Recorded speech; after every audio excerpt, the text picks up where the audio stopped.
Tonight, we continue our ongoing series ahead of Panasonic's electric vehicle facility opening.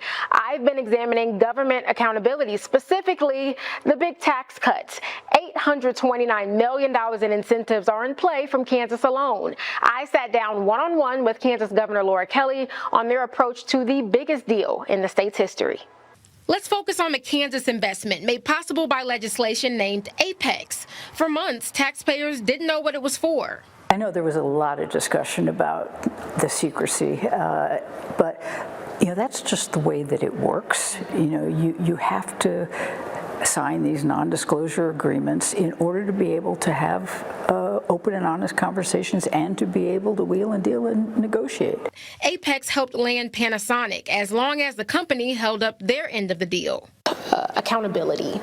What does that look like for Panasonic to make sure that they are fulfilling their obligations to receive those incentives? Unlike some other very large projects where the money was, sort of up-fronted, we don't do that. Panasonic has got to produce before any of that money goes out. I requested the incentive agreement through the Kansas Open Records Act. The agreement outlines full-time jobs expected, the investment Panasonic must make, and a commitment to operating in the facility for 15 years. I want to be a good steward, and so we make sure we put in a lot of guardrails to protect Kansas and the taxpayer. Governor Kelly points to legally binding repayment penalties if the company decides to relocate, and realizes this huge incentive package means there are high expectations. So much taxpayer money is invested into this project. Well, I do know that we have invested a lot, but in economic development, that's what it takes. It takes money to make money. But I drive a very hard bargain.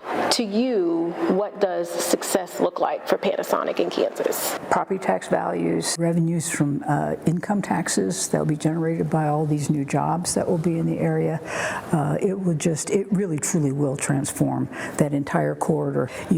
For them to say yes to Kansas, I think gives license to a lot of people to say yes to Kansas. And so I think that's why it is one of my proudest moments. Alyssa Jackson, KSHB 41 News.